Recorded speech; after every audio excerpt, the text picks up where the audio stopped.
अगर आप कभी मुंबई के पृथ्वी थिएटर में जाते हैं तो वहाँ पे आपको एक टैगलाइन लिखा हुआ मिलेगा, कला देश की सेवा में।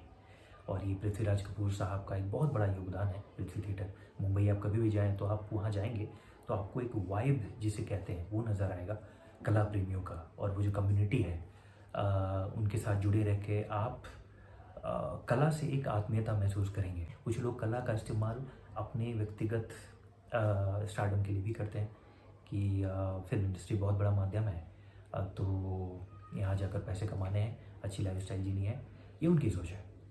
लेकिन art reaches it's culmination, it's pinnacle, it's climax, it's zenith of glory when it is used to create large scale transformation in society.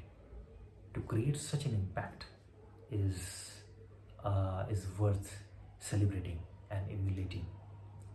इसीलिए मनोज कुमार साहब का इतना बड़ा रिस्पेक्ट है, इतना बड़ा स्टैचर है उनका भारतीय सिनेमा प्रेमियों के दिल में। क्योंकि जिस वक्त उन्होंने उपकार, शहीद और पूरब और पश्चिम जैसी फिल्में बनाई, उस समय भारत में एक निराशावाद डेवलप हो रहा था, एक सीरियसनेस छा गई थी। और जो 1947 की जो चिंगारी थी, वो जोश, वो जुनून, उमंग, वो ठंडा पड़ चुका था। उस फायर, बुझते हुए फायर को, उस बुझती हुई चिंगारी को फिर से जला देना, फिर से रिकिंडल कर देना, जिसे अंग्रेजी में कहते हैं रीइग्नाइट द फ्लेम, वो काम मनोज कुमार ने किया। और इसीलिए उनका इतना बड़ा स्टैचर है। As an artist, as an actor, अगर आप मुझसे पूछें तो मैं आपको यही कहूँगा कि उनका बेस्ट परफॉर्मेंस जो है मेरी दृष्टि में वो शोर है। और शोर में जिस तरीके का उन्होंने अभिनय किया है, वो पूरी तरीके से चरित्र में, कैरेक्टर में डूब गए हैं।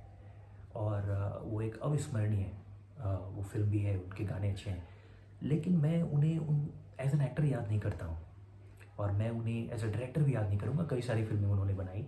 अगर कई लोगों से पूछें कि उनकी सबसे अच्छी फिल्म, तो शायद कई लोग क्रांति कहते हैं, लेकिन मेरी अपनी सोच कुछ अलग है। बहुत सारी उन्होंने फिल्में बनाई बाद में, क्रांति, सन्यासी, क्लर्क, रोटी कपड़ा मकान, कुछ कुछ पार्ट्स में बहुत अच्छी है वो फिल्म। लेकिन मेरी राय में, मेरी पर्सनल ओपिनियन में, मेरी व्यक्तिगत सोच ये है कि मनोज कुमार साहब ने जो अपनी ट्रायलॉजी, वो जो 3 फिल्में बनाई थी, उपकार, शहीद और पूरब और पश्चिम, उस फिल्म के द्वारा उन्होंने टूटते हुए भारत को बचाया है। एक ऐसे समय में जब 1947 की चिंगारी बुझ रही थी, उसे फिर से प्रज्वलित करने का काम किया है। और जैसा मैंने कहा कि रीइग्नाइट द फायर, और इसके लिए उनका जो कंट्रीब्यूशन है, उनका जो योगदान है, उसे हमारी और आपकी पीढ़ी अभी नहीं समझ सकती। शायद 50-100 साल के बाद समझ में आएगा कि मनोज कुमार साहब का योगदान क्या है। हम और आप जैसे लोग जो आज इतने सुकून के साथ, फ्रीडम से चैन की सांस ले रहे हैं, कुछ भी लिख देते हैं, कुछ भी बोल देते हैं, तो वो जो बची हुई है ना, वो जो एक सेंस ऑफ कम्युनिटी हमारी सोसाइटी, उसे बचा कर रखने में मनोज कुमार साहब का बहुत बड़ा योगदान है। और मैं ये, जितना मैं समझता हूँ अपने देश के लोगों को, मैं ये भी कह सकता हूँ कि अगर उन्होंने शहीद नहीं बनाई होती तो हम आज भगत सिंह जी को आज उस तरीके से याद नहीं करते जितना हम करते हैं। अगर उन्होंने शुरुआत में वो फिल्म न बनाई होती, और बाद में जो कई फिल्में और भी आई, वो सभी इसलिए आई क्योंकि पहले किसी ने फिल्म बनाई। क्योंकि ऐसे बहुत सारे लोग हैं, महान लोग हैं, जो गुमनामी में दब जाते हैं हमारे देश में। और इसीलिए उनका बहुत बड़ा कंट्रीब्यूशन है कि उन्होंने भगत सिंह जैसे महान एक क्रांतिकारी के जीवन को गुमनामी में जाने से बचा लिया। और वो एक युवाओं में एक नई प्रेरणा फिर से फूंक डाली उन्होंने 1960 के दशक में। उन्होंने जो उपकार बनाई, वो फिल्म आपको देखनी चाहिए। और मेरी देश की धरती, जो भी गाने हैं उसमें, वो तो उन 3 फिल्मों में, शहीद, उपकार और पूरब और पश्चिम, एक जो कालजयी गीत है, जब जीरो दिया मेरे भारत ने, ये उस समय उन्होंने ये सभी फिल्में बनाई, ऐसे ऐसे गाने उसमें डाले जिस समय हम लोगों ने गिव अप कर दिया था कि हम तो कुछ नहीं हैं, क्योंकि हमारे पास तो अपना खाने के, हमारे पास तो चावल नहीं है, और बाहर से सड़ा हुआ चावल आता है। यहाँ पे शास्त्री जी को आह्वान करना पड़ा था देश में कि एक समय का खाना हम छोड़ दें। तो हमने तो गिव अप कर दिया था कि हम इन्फीरियर लोग हैं, हम थर्ड वर्ल्ड लोग हैं, सुपीरियर तो वो हैं। ऐसे समय में ये बताना देश को, फिर से देश के लोगों को ये याद दिलाना कि आप इन्फीरियर नहीं हैं, you are conquered for a certain time frame, politically, militarily, but you are not a defeated group of people. ये बताना, ये योगदान बहुत आगे की चीज़ है जो शायद अभी हमें और आपको समझ में नहीं आ रही। अभी हमें ये लग रहा है कि हाँ, उन्होंने कुछ अच्छी फ़िल्में बनाई और कुछ भूत वाली फ़िल्में भी उन्होंने बनाई है।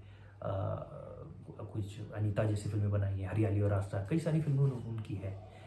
लेकिन ये जो 1950 और 60 के दशक में जो उनका जो कंट्रीब्यूशन है ना, ये इसे हम अभी समझ नहीं पाएँगे कि मैं हमेशा कहता हूँ कि ये 2 नाम जो हैं, ऋषिकेश दा और मनोज कुमार, इन लोगों ने जो किया है, सिनेमा को यूज़ करके समाज में जिस तरीके का बदलाव, परिवर्तन, ट्रांसफ़ॉर्मेशन इन्होंने डाला है अपने तरीके से सिनेमा को माध्यम बना के। कला देश की सेवा में जो पृथ्वीराज कपूर साहब की जो देन है पृथ्वी थिएटर, वो आपको मनोज कुमार साहब के जीवन से दिखेगा, और ऋषिकेश मुखर्जी के जीवन में दिखेगा, और भी कई नाम हैं। लेकिन it really makes you introspect कि आप कल के अगर फ़िल्म मेकिंग में आप जाना चाहते हैं, तो आप क्या करना चाहते हैं? आप क्या करना चाहते हैं? फ़िल्म इंडस्ट्री में आप क्यों जाना चाहते हैं? क्या आप व्यक्तिगत प्रसिद्धि के लिए जाना चाहते हैं? क्या आप ऐशो-आराम भरी ज़िंदगी के लिए जाना चाहते हैं? उस लेवल का आपको रिस्पेक्ट नहीं मिल पाएगा, जब तक आप उस मीडियम को सोशल गुड के लिए ना यूज़ करें। तो मैं आपको ये आपसे भी आग्रह करूँगा कि इस टैगलाइन को याद रखिए। थिएटर को भी मरने मत दीजिए, पृथ्वी थिएटर जहाँ जिसके बारे में मैं चर्चा कर रहा हूँ, और ये जो कला देश की सेवा में ये जो टैगलाइन है, ये बताता है कि the highest purpose of art is social good.